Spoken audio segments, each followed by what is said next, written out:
Hey guys, Susie here, and today I'm doing a quick video about belly button piercings.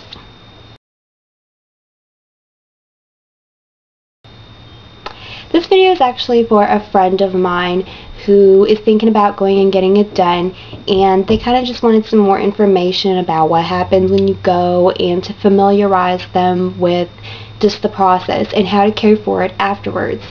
And this is just going to be a video for anybody who's really thinking about getting it done, and just some information for you guys so that you know what to expect. So I've had my belly button pierced since I was about 19 years old. I remember going to getting it done after I got out of high school one day, and I was so excited, and I still have it in, so I'm going to show you guys. You can kind of see it. There it is. Yep. So I've had it for a pretty long while, and I do like having it. It was my first actual piercing. I mean, I had my ears pierced, but this was my first body piercing, so I was really excited about it. And I've had some trouble with it when I first got it, and there were certain things that I probably knew but I didn't follow. So hopefully you guys will take, for example, the things that I did wrong, and hopefully not do the same things.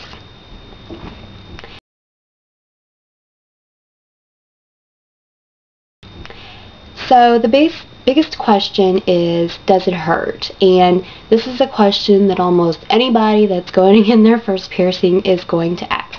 And it's common sense to tell somebody, yes, it hurts. I mean, it's a piercing. It does hurt. But for me, I have 2 tattoos, and my belly button piercing hurt worse than my tattoos.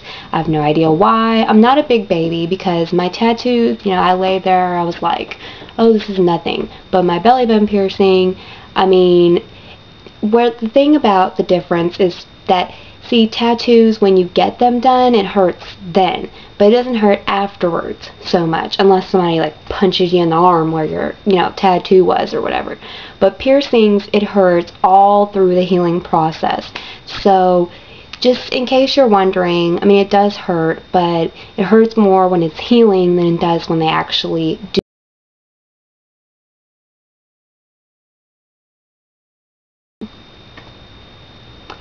So what to do before you go get your piercing? Well, first of all, you're going to want to find some place to go to get it pierced. And you want to pick somewhere that is a reliable, sanitary place where they sanitize their equipment, because you don't want to get any kind of infection or anything like that from going there. Just because it seems like a good deal and it's cheap doesn't mean that it's going to be a good quality piercing, or someone who really cares about you as a person and is going to do a really good job. I went to a body art place, a tattoo parlor that also did body piercings, and they did a really good job for me. I didn't have any problem after they did it. So you want to pick somewhere reliable, and don't just go by well-known places. Ask around, ask a friend, somebody who may have got a belly button piercing or a tattoo done before, and they'll be able to tell you places that are probably the best places to go. So just pick a reliable sanitary.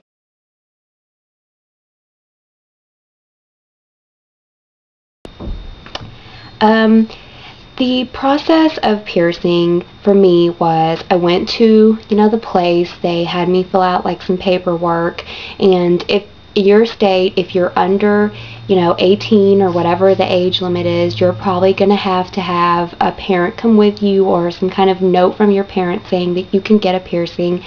And so they may actually have to come with you there.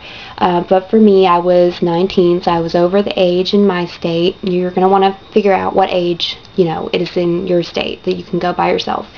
And they're going to take you back in this room. My fiance went with me when I, well, he was my boyfriend at the time. Now he's my fiance. Anyways, my boyfriend at the time went with me, and we went back in the room. And the guy pretty much laid me down in a chair. He took out some rubbing alcohol or something like that, and he cleaned off where he was going to pierce the piercing. And then he used a metal clamp, which he clamped down on my belly button, the top of it, and then he stuck a needle through the 2 little holes that's on the clamp, and as soon as he did that, he put in a ring.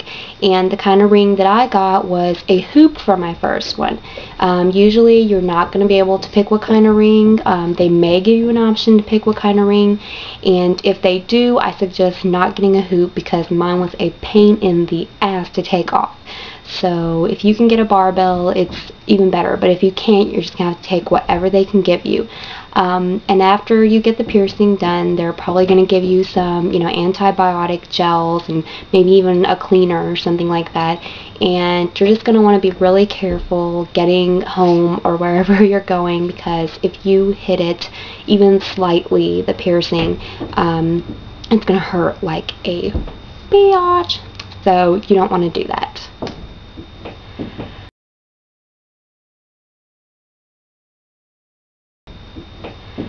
How to care for your piercing. Like I said, when you go, they're usually going to give you some packets of antibiotic gel, and you're going to want to apply those very often. They might tell you to keep the piercing in for a month, maybe 2 weeks, maybe 2 months, maybe longer, but whatever amount of time they tell you to keep it in for, do not take it out before then. I don't care how much you want to take it out. I don't care if you got the cutest belly button ring in the world. Do not do it, because that's how I got an infection. It's because I took it out a week after I got it pierced because I was so excited about this belly button ring, and I ended up giving myself an infection. So do not take it out before. Wait the amount of time.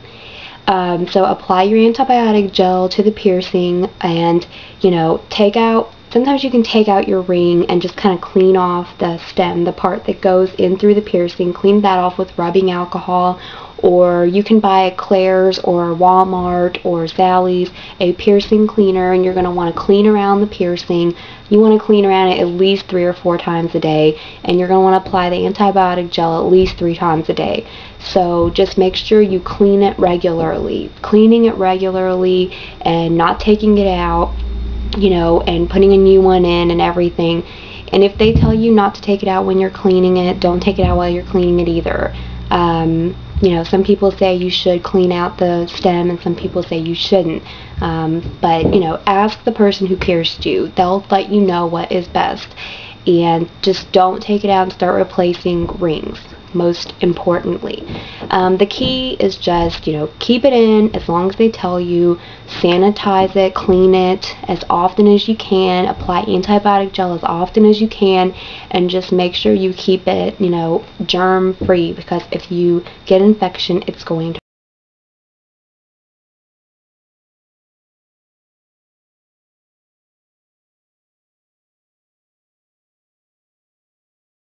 So the very last thing I want to talk about is the different types of rings that you can wear.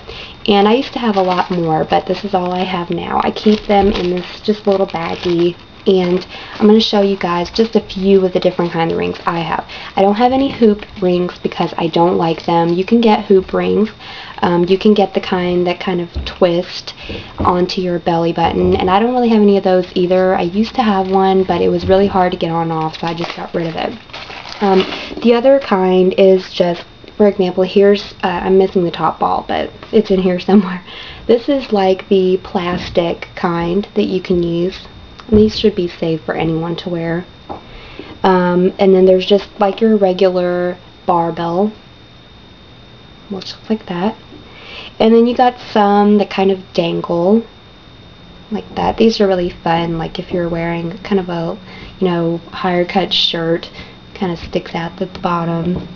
Or then there's some where it's not really a barbell, but it has something attached to the bottom that does not come off, doesn't move, like this one. And there's also different other kinds you can get, like this one has a Playboy bunny and it glows in the dark, things like that. So it's really just whatever kind, you're more comfortable wearing. And, so that's pretty much all the information I got for you all. If you have any other questions, you can definitely message or comment below, and make sure to subscribe to my channel, because I'm going to have more makeup tutorials and all kinds of things coming soon.